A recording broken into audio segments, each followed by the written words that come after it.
Kidney పోవటానికి 3 ప్రధాన కారణాలు ఇప్పటివరకు మనం చెప్పుకున్నాం కదా. మొదటిది బీపీ, రెండోది డయాబెటీస్, మూడోది మందులు, నాలుగోది ఏంటంటే ఆటోఇమ్యూన్ కారణాలు.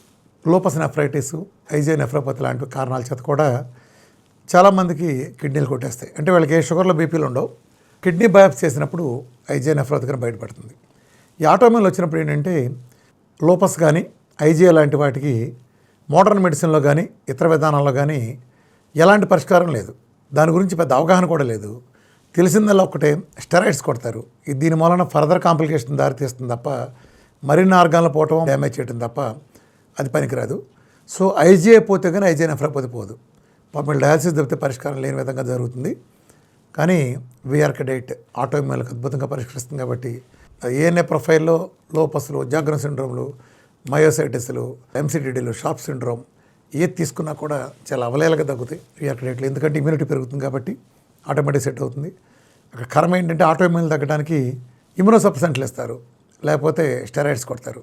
ఈ రెండు ప్రమాదకరమైన ఆ జబ్బుల్ని పెంచి పోషిస్తాయి.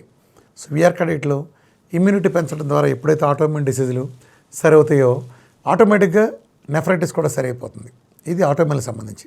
ఇంకా ఒక ముఖ్యమైన విషయం ఏంటంటే వీటన్నిటి తర్వాత కిడ్నీలు పోవటానికి వాళ్ళ ప్రధాన కారణాలు ఒకటి, మన ఇళ్లలో ఉండే రిఫ్రిజిరేటర్లు. వీళ్ళ ప్రతిదానికి ఎక్కువ వండేయటం, మళ్ళీ ఎవడు చేస్తాడు అని ఫ్రిడ్జ్లో పెట్టడం అలవాటైంది ఇళ్లలో. అలాగే బయట కూడా ఆహార పదార్థాలు మొత్తం ఫ్రిడ్జ్లోనే పెడతారు. రెస్టారెంట్కి కనుక వెళ్తే రాత్రిపూట ఇచ్చే ఫ్రైడ్ రైస్ ఏ తెల్లారుజామున వండేస్తారు, సంచుల్లో కట్టి ఫ్రిడ్జ్లో పడేస్తారు. బయట తీసి 6 అడుగులు ఎత్తు మంటల్లో కాల్చి అప్పటికప్పుడు ఇస్తారు. ఏం జరుగుతుందంటే ఒక ఆహార పదార్థానికి దాన్ని మామూలుగా ఫ్రిడ్జ్లో పెడితేనే అందులో ఉండే న్యూట్రియంట్స్ నిలవు. అంటే మీరు ఫ్రిడ్జ్కి ఫ్రీజర్కి కన్ఫ్యూజ్ కావద్దు. ఫ్రీజర్ అంటే పోషకాలు పోకుండా గడ్డగట్టేది. మీరు ఆర్కిటెక్ హిమాలయాల్లో ఉంటే శవం 100 ఏళ్ళైనా పళ్ళు కానీ కొళ్ళవు. ఇది అలా అనుకోమాకండి. ఇది ఫ్రిడ్జ్ జస్ట్ మామూలు వాతావరణం మీద కొంచెం బెటర్గా ఉంటుంది తప్ప దీంట్లో కూడా ఇది పాడవుతాయి. చాలా ఆహార పదార్థాలు ఫ్రిడ్జ్లో ఉంటేనే పాడైపోతాయి. అలాంటిది అసప్రమాదం అది కూడా కాదు. ఎప్పుడైతే ఫ్రిడ్జ్లోంచి మన ఆహార పదార్థాలను బయట తీసి మైక్రోవేవ్లో వెంటనే పెడతాము, లేదా హై సెగ మీద వేడి చేస్తాము, బాగా వేడి వచ్చేట్టు, ఇది అత్యంత ప్రమాదకరం. ఆ ఆహార పదార్థంకి ఉండే సున్నితమైన ప్రాపర్టీస్కి ఫ్రిడ్జ్లో పెట్టేదే తట్టుకోలేదు అనుకుంటే వెంటనే చలైన దాంట్లోంచి వెంటనే నిమిషంలో భయంకరమైన వేడి వచ్చే విధంగా చేయటం అంటే అది కాలకోట విషంగా మారుతుంది. గుర్తుపెట్టుకోండి, కాలకోట విషం. ఇది ఇవ్వటం కారణంగానే ఇవాళ ఎక్కువ మంది 15 నుంచి 25 ఏళ్ళలో పిల్లలు, నేను కొన్ని వేల మందిని చూస్తున్నాను, సడన్గా బీపీ పెరుగుతుంది, కిడ్నీ ఫాట్ అంటుంది, మిగిలిన బాగా మళ్ళీ వచ్చి బీపీ మామూలు కూర్చుంటుంది. సడన్గా విధ్వంసం కారణం ఏంటంటే ఈ జంక్ ఫుడ్డే కారణం. హోటల్లో తినే ప్రతిదీ కూడా 100కి 99% ఫ్రిడ్జుల్లోది తీసి హెవీ సెగతో వేడి చేసి ఇవ్వడం. కాబట్టి బయట తినేదంతా అందుకు అనారోగ్యం. బయటే కాదు, ఇదే పని మీరు ఇంట్లో చేసిన అనారోగ్యమే.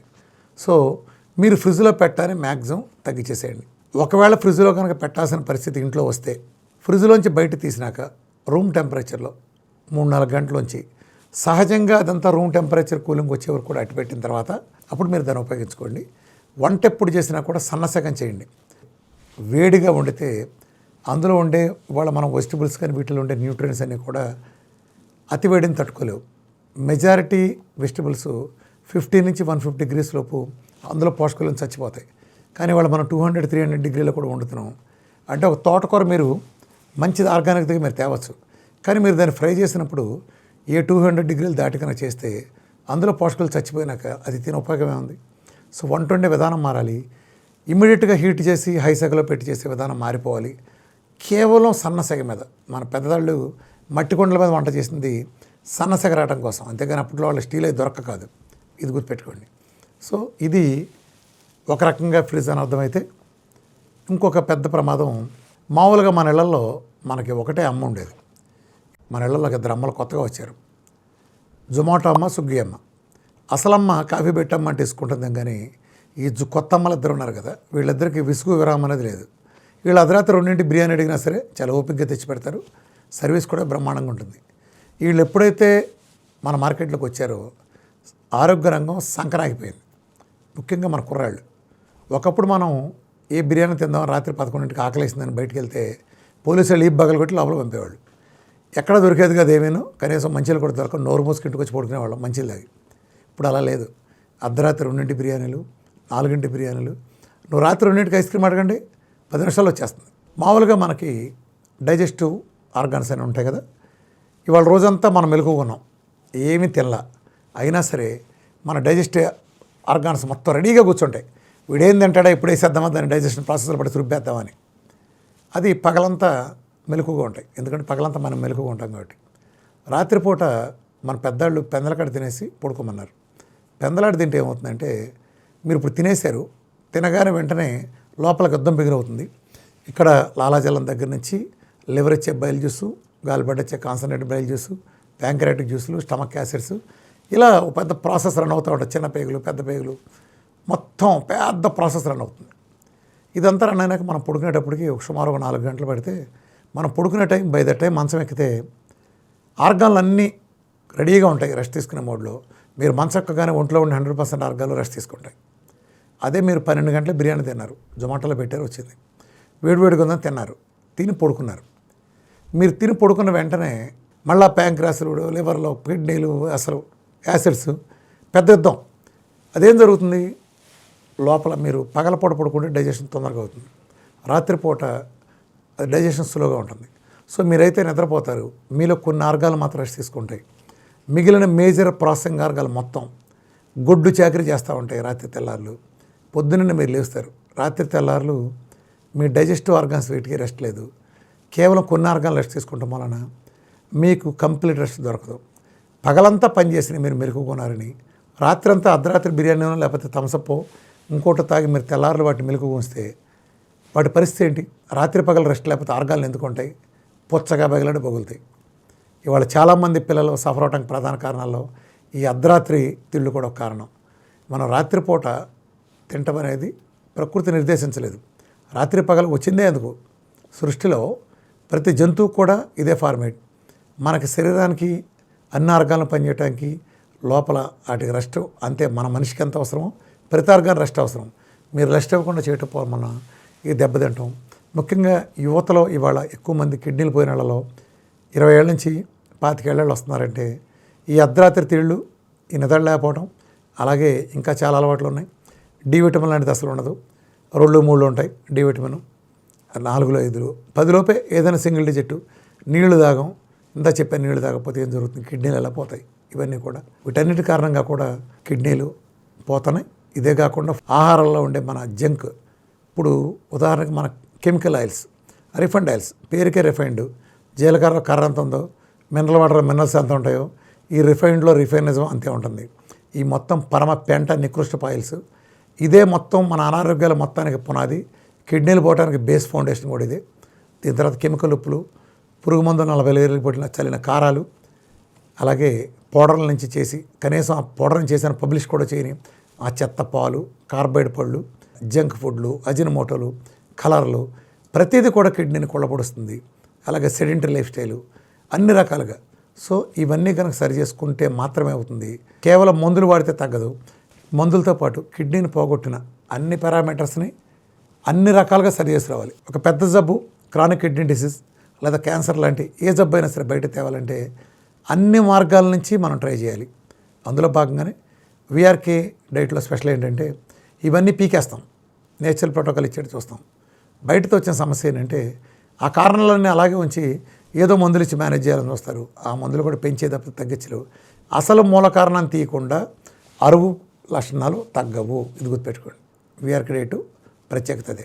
ఇక్కడ పాయింట్ మీరు గమనించాల్సింది ఏంటంటే ఒక ముఖ్యమైన విషయం చెప్తున్నాను. ప్రతి క్రానిక్ డిసీజ్కి మీరు ఒక విషయం గుర్తుపెట్టుకోండి. ఈ ప్రపంచంలో 2 రకాల డిసీజ్ ఉంటాయి. ఒకటి జీవనశైలి వ్యాధులు, అంటే మన షుగరు, బీపీ, ఒబేసిటీ లాంటి ఈ ఒళ్ళు బలిసి తీసుకునే జబ్బులు. ఇవి తగ్గటానికి మీరు ఆహారం తగ్గిస్తే మ్యాక్సిమం తగ్గిపోతాయి జబ్బులన్నీ, 100% పోతాయి. ఇంకా 2వ రకం జబ్బులు ఉంటాయి, టైం బైట్ కేసులు, auto immune and chronic diseases. వీటిల్లో మీరు బరువు పెరగాలి.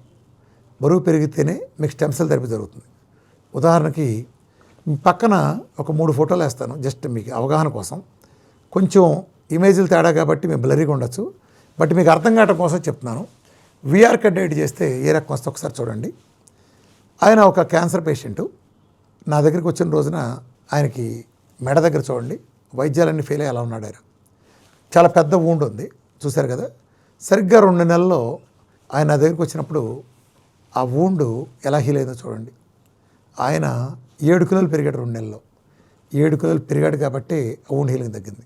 అలాగే ఇంకో గ్యాంగ్రీన్ కేసు చూడండి. వీళ్ళు కాలు మొత్తం తీసేయాలన్నారు. 2 నెలల్లో పక్కనుండే కాలు రిజల్ట్ చూడండి. మధ్యలో ఏలు పెడితే ఇలా బయటకు వచ్చే స్టేజ్ నుంచి వూండ్ హీలింగ్ ఏ రకంగా పక్కన ఫ్రంట్ బ్యాక్ రెండేస్తున్నారు చూడండి. బ్యాక్ కానీ ఫ్రంట్ కానీ. అందరూ హైదరాబాద్లో మెజారిటీ డాక్టర్లు అనేక మంది కాలు తీసేయాలన్న చోట కేవలం 2 నెలల్లో ఎంత అద్భుతం జరిగిందో పక్కన మీరు చూడండి. కొంచెం ఇమేజ్ పూర్తిగా మీ కలర్లో ఉండకపోవచ్చు, బట్ అది చూడండి. అలా జరగటానికి కారణం వాళ్ళు బరువు పెరిగారు. అలాగే ఇంకో కేసులో సోరియాసిస్. ఈ స్కిన్ ఎలా ఉంది, సరిగ్గా కొద్ది కాలం తర్వాత ఈ కొత్త స్కిన్ ఎలా వచ్చిందో ఒకసారి చూడండి.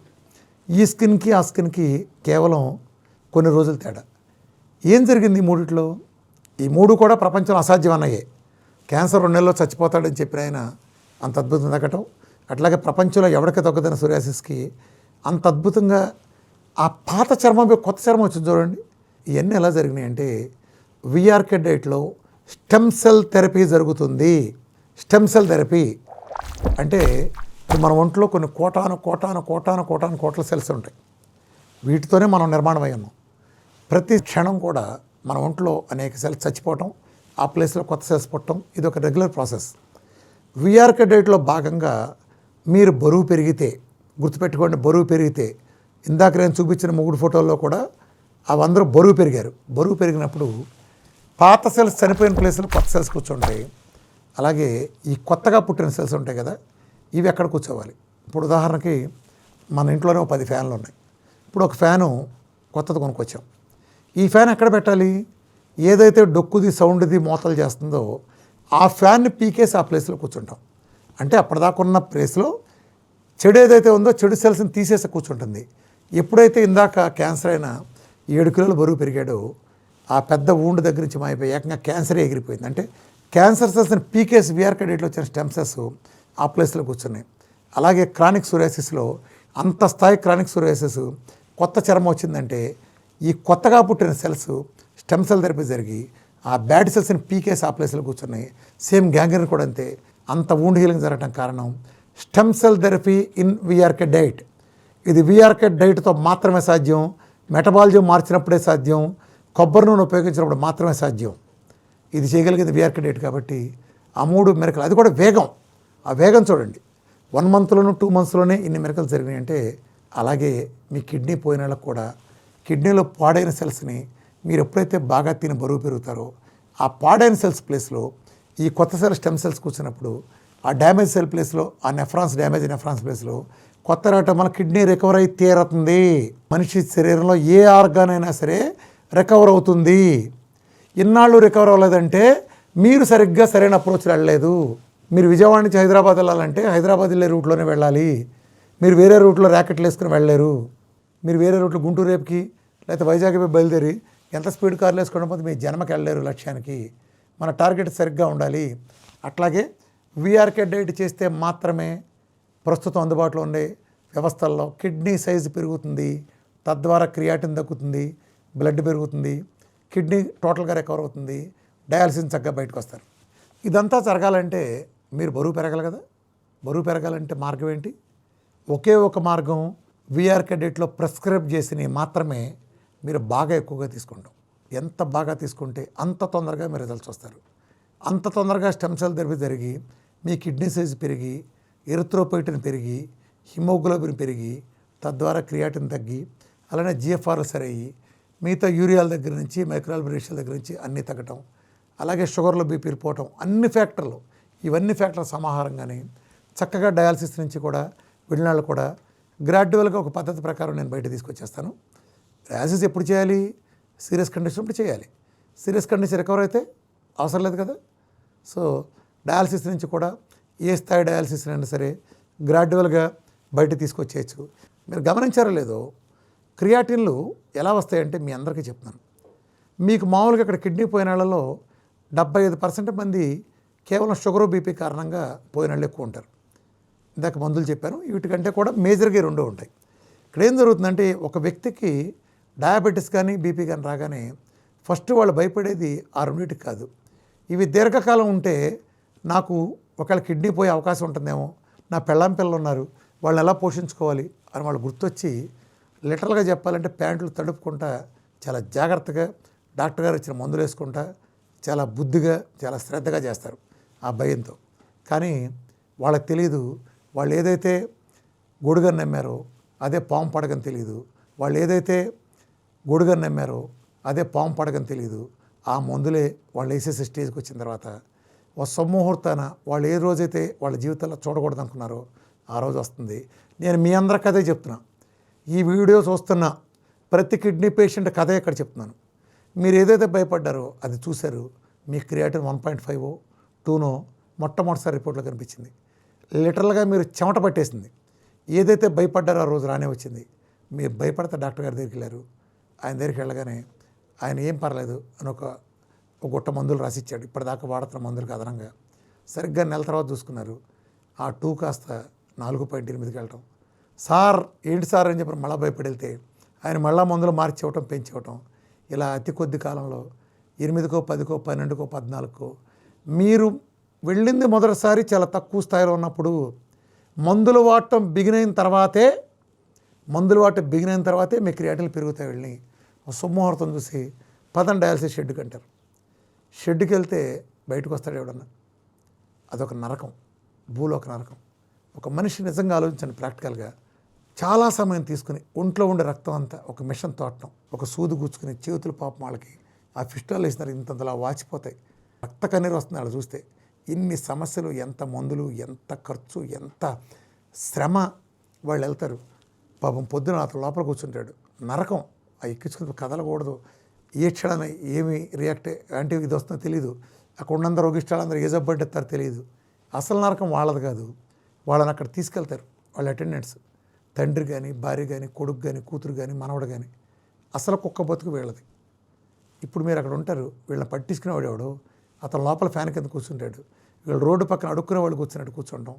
ఆ పొద్దున్న నుంచి సాయంత్రం వరకు లేకపోతే మధ్యాహ్నం వరకు అన్ని గంటలు 5-6 గంటలు కూర్చుంటే రోజు ఎన్నాళ్ళలా మీరు తీసుకెళ్ళి మీ కుటుంబ సభ్యుడు చచ్చిపోయే వరకు, రేపు చచ్చిపోతే ఇవాళ కూడా మీరు తీసుకెళ్లాల్సిందే. భోగి రోజున తీసుకెళ్తే సంక్రాంతి రోజు ఆగుతారు, మళ్ళీ కనుమ రోజు వెళ్ళాల్సిందే. పొద్దున్న నుంచి సాయంత్రం వరకు డయాలసిస్ సెంటర్లో పడి ఉంటే మీ జీవితాలు ఏమవుతాయి?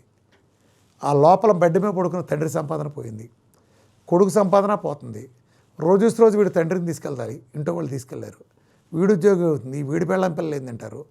ఏమవుతాయి ఆ కుటుంబం? మధ్యతరగతి కుటుంబాలు ఛిద్రమైపోతున్నాయి. స్కీముల్లో చేశారనుకున్నా ఇది చాలా ఎక్స్పెన్సివ్ అవటం. ఒకసారి 200 ఉంటే ఒకసారి 3000 ఉంటుంది, ఒకసారి 5000 ఉంటుంది. సరే, కాస్ట్ల గురించి నేను మాట్లాడను, దాని గురించి పక్కన పెట్టండి. మన తగ్గటాల గురించి ప్రధానంగా పెట్టుకుంటే మరి ఎప్పుడు పరిష్కారం? నేను రోజు అనేక మందిని చూస్తాను కిడ్నీ వాళ్ళని. సికేడీలో ఒక్కొక్కళ్ళు ఒక తండ్రి చెప్తాడు, అల్లారు ముద్దుగా పెంచుకున్న కొడుకు అండి 30 ఏళ్ళు వచ్చినాయి, కిడ్నీ పోయింది, మా ఆర్థిక స్తోమత చాలా సార్, హాస్పిటల్ తీసుకుని అక్కడ ఫైనాన్షియల్ స్టేటస్ లేదు సార్, పైగా అతను ఎలాగో 2 కిడ్నీలు పోయిన డయాలసిస్లోనే పోతారంటున్నారు, నెలకు 60-70 వేలు అవుతున్నాయి, పెట్టుకున్న స్తోమత లేదు, ఇళ్ళు వాకిళ్ళు మేము ఆడి పిల్లలు పిల్లలు ఉన్నారు, ఆడిని పోషించాలి, నా కొడుకు చచ్చిపోతే తిరుపతి నడిచొస్తాను మొక్కుకున్నాను సార్ అని ఏడుస్తే చెప్తే నాకు కూడా గళ్ళల్లో రక్తం చుక్కలు. ఇంత హృదయ విదారకంగా ఉంటుందని కిడ్నీ పోయిన వాళ్ళు. మామూలుగా ఎవడైనా పోతే జబ్బు వస్తే ఆడే సఫర్ అవుతాడు, షుగర్ బీపీలు వస్తే. మీరు డయాలసిస్కి వెళ్ళేలా క్యాన్సర్లు, ఈ రెండిట్లో నేను చూస్తాను. కుటుంబాలు ఛిద్రమైపోతున్నాయి. ఆర్థికంగా, సామాజికంగా, అన్ని రకాలుగా మోరల్ దెబ్బతిని వాళ్ళ కుటుంబాల భవిష్యత్తు మొత్తం పోతాయింది.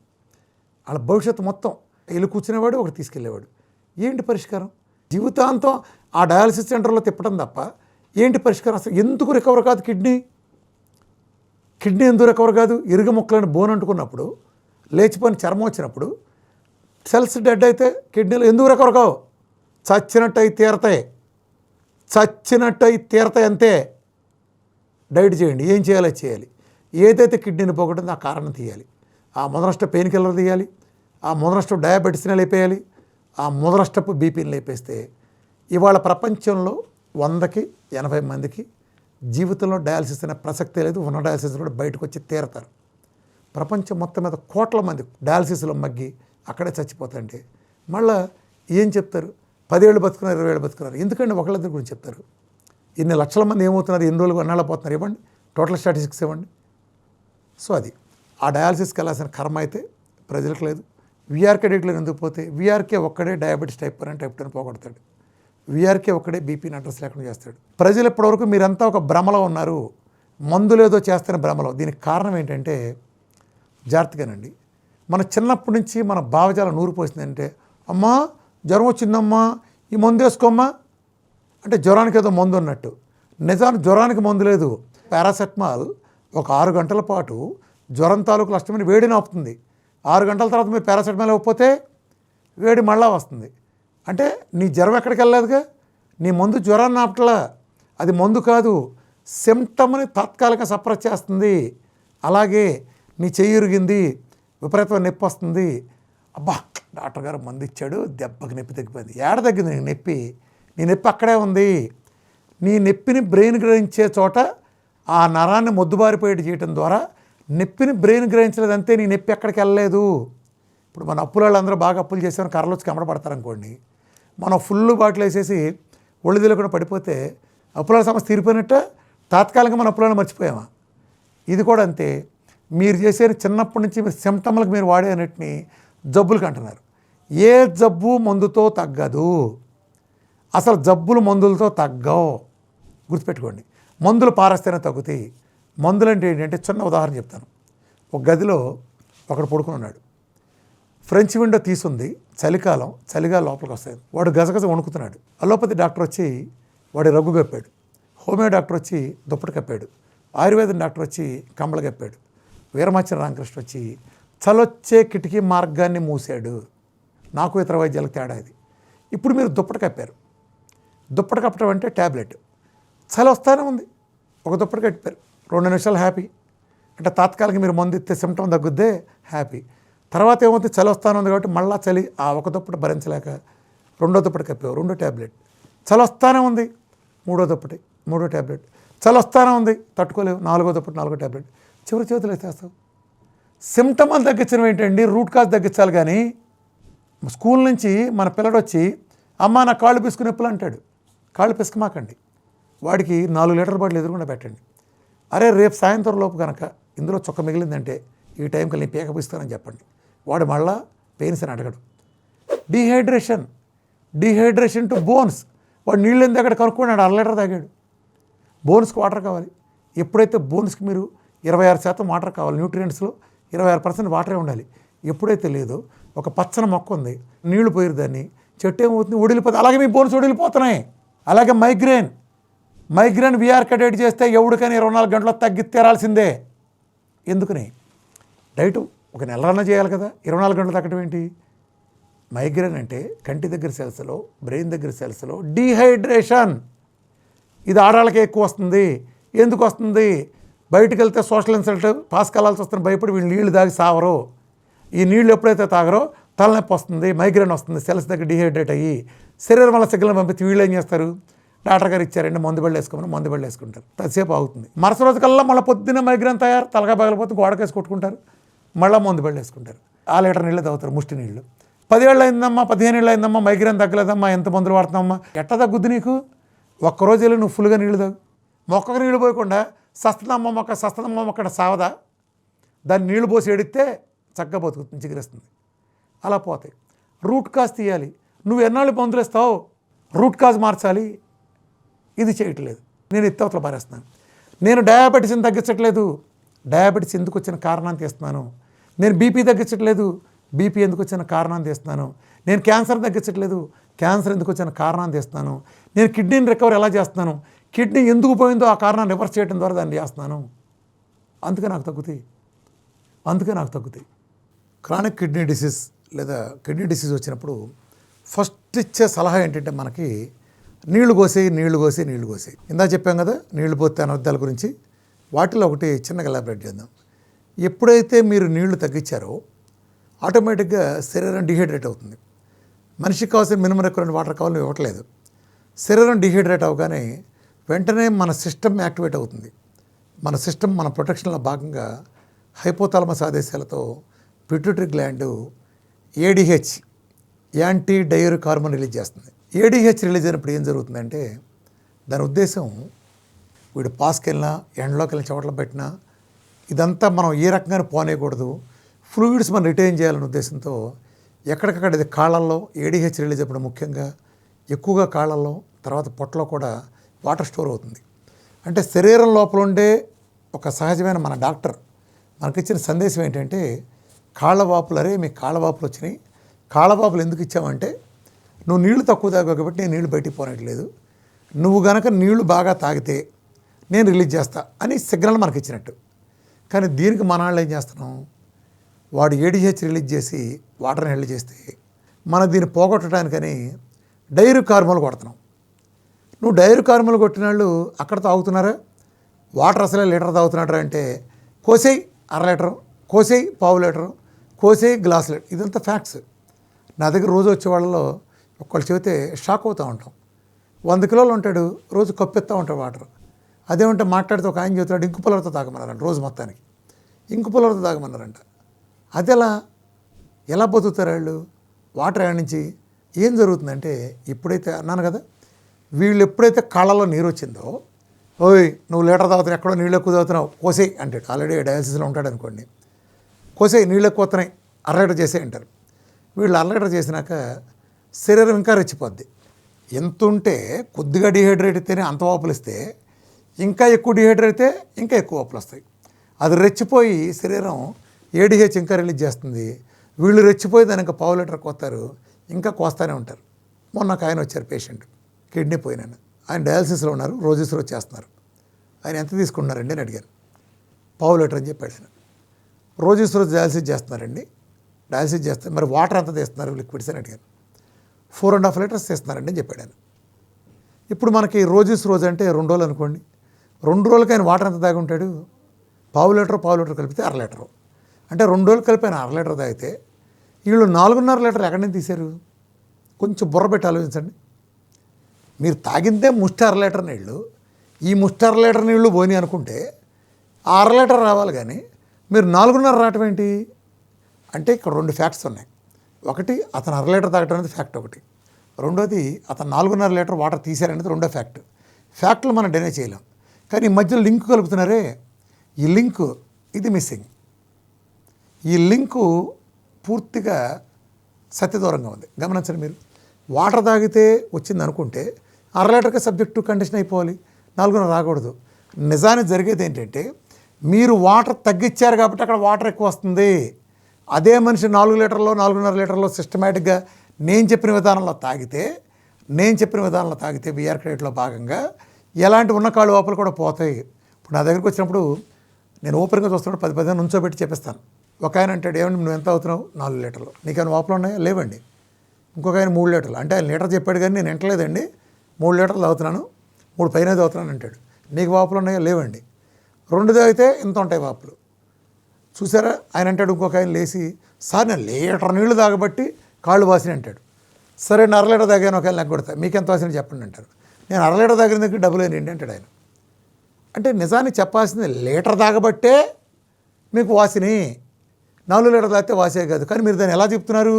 లీటర్ తాగినా అంటే అదని ఎక్కువ, మొదొక ముష్టి వాటర్ సరిపోద్ది. ఇందాక నేను చెప్పాను పెద్ద దండకం, సచ్చూరుకుంటారు. నీళ్ళు లేకపోతే సచ్చూరుకుంటారు. నీళ్ళు ఇవ్వాలి, సిస్టమేటిక్గా ఇచ్చి తీరాలి. ఇది జరిగేది. ఇలా రెచ్చిపోవటం వలన మీ కాళ్ళవాపులు అలాగే ఉంటాయి. మీరు గమనించారా? డైటర్లు అని ట్యాబ్లెట్లు వాడతారు, గమనించారు మీరు? అవన్నీ డయూరిక్, కెమికల్లీ డయూరిక్. అది మీరు న్యాచురల్ డయూరిక్ కొంతవరకు మెరుగు. మీరు కాళ్ళు వాపులను మీరు చేయాల్సిన ఫస్ట్ క్రమంగా నీళ్ళు ఇంక్రీజ్ చేసుకోవాలి డైట్లో. ఇదంతా నేను వీఆర్ డైట్ ప్రోటోకాల్ చెబుతున్నాను. మీరు బయటికి వెళ్ళేవాళ్ళు, మీరు ఎవరో టీవీలు చూసేసి మీరు ఒక పక్కన అలోపతి వైద్యం చెప్పి నన్ను కలవకుండా ఇలాంటి ఎక్స్పెరిమెంట్ చేయొద్దు. వాటికి నాకు సంబంధం లేదు. నేను స్పష్టంగా డిస్క్లైమర్ చెబుతున్నాను. నా డైట్లో నా ఆధ్వర్యంలో ఫాలో అయ్యే వాళ్ళకి నేను చెప్తాను. మీరు బయటి ప్రయోగాలను చేసి దాన్ని దీన్ని కలిపి మిక్స్ చేసి పాయసాన్ని పచ్చిమిరకాయలు మీరు కలపద్దు. ఈ 2 కలవు. బిర్యానీ వంటం సెపరేటు, పాయసం వంటం సెపరేటు. మీరు పాయసంలో పచ్చిమిరకాయలు వేయాలి, మసాలా వేయాలంటే మిక్స్ చేయమాకండి. అలోపతి విధానం వేరు, నా విధానం వేరు. నా విధానంకి వచ్చే వాళ్ళ గురించే నేను చెప్తున్నాను. ఇది అందరికీ డిస్క్లైమర్. ఇప్పుడు నేను చెప్పేది నా విధానంలో వచ్చే ఫలితాలు వాటి గురించి. ఎప్పుడైతే నీళ్లు సిస్టమేటిక్గా బాగా ఇచ్చామో ఆటోమేటిక్గా కాళ్ళవాపులు తగ్గుతాయి. ఒకవేళ నీళ్లు బాగా ఉందనుకుంటే ఆయుర్వేదంలో మీకు గోక్షుర పౌడర్, మన పల్లేరుగాయ అంటాం కదా తెలుగులో, ఈ పల్లేరుగాయ పౌడర్ని మన వాళ్ళు ఆయుర్వేద అట్లా అమ్ముతారు. మీరు ఒకవేళ తీసుకుని దాంతో మన బూడిద కొనుక చిన్న మొక్క 150-200 గ్రాముల మొక్క తీసుకుని ఈ రెండింటిని కలిపి 10 నిమిషాలు కాయండి. సూపులాగా కాసి 100 ml కోటాలో ఓ 4-5 సార్లు 5 సార్లు తాగండి, లేదా 2-3 సార్లు దాన్ని బట్టి తాగండి, మీ వాపులు ఉండే దాన్ని బట్టి. ఇది ప్రపంచంలో చక్కటి న్యాచురల్, ఎలాంటి కెమికల్ లేని, అంటే మళ్ళీ కిడ్నీని పెంట చేయని, కిడ్నీలోకి వెళ్ళి కంపు చేయని న్యాచురల్ మెడిసిన్స్, సహజమైనవి.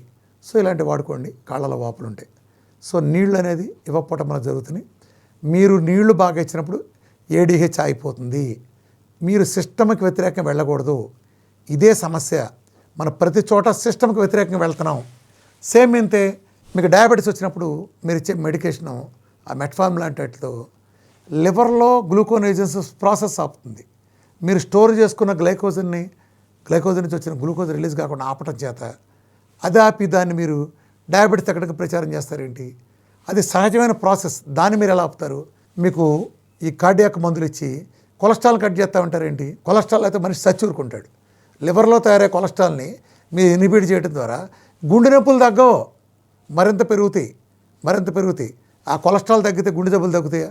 ప్రతి చోట అదే ప్రకృతి అలా లివర్ తయారు చేస్తే దానికి ఒక పర్పస్ ఉంది. మన లివరు గ్లైకోజన్ రిలీజ్ చేస్తుందంటే దానికి ఒక పర్పస్ ఉంది. మీరు వీటిని అడ్డం పడిపోయి, అలాగే సేమ్ అంతే గ్యాస్ ప్రాబ్లంలో కూడా మీకు గ్యాసు ప్రోటాన్ పంప్ ఇన్హిబిటర్లో మీరు యాసిడ్ని తక్కువ చేయటం మూలన గ్యాస్ ప్రాబ్లం మొత్తం అంటే పెద్ద వయసులో మీరు దాన్ని ఇంకా యాసిడ్ కోసేస్తారు ప్రోటాన్ పంప్ ఇన్హిబిటర్లు ఇచ్చి. ఎక్కడ చూసినా ప్రకృతి వ్యతిరేకం.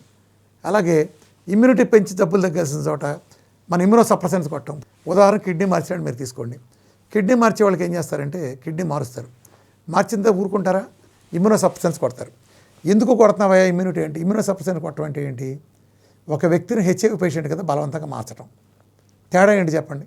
హెచ్ఐవి ఏంటి? అది జబ్బా, రోగనిరోధక శక్తి లేకపోవటం, ఏ జబ్బు వచ్చినా తగ్గని కండిషన్. మీరు ఇప్పుడు కిడ్నీ మార్చి అతనికి హెచ్ఐవి పేషెంట్ కింద ఆర్టిఫిషియల్గా మందులు ఇచ్చి మార్చడం మూలంగా అతను దేని పనికి వస్తాడు? పోని ఇన్ని త్యాగాలు చేసి ఇది కనీసం ఫ్యామిలీ మెంబర్ కలవాలన్నా దూరం ఉంచి బయటికి వెళ్లకుండా ఇంత జాగ్రత్తగా కాపాడుకుంటూ వచ్చినా ఇంత చేసి ఆ కిడ్నీ పోతుందంటే అనేక మందికి, మెజారిటీ శాతం మందికి మీరు కిడ్నీలు మార్చిన తర్వాత అయిపోతున్నాయి. ఎందుకు పోతున్నాయి?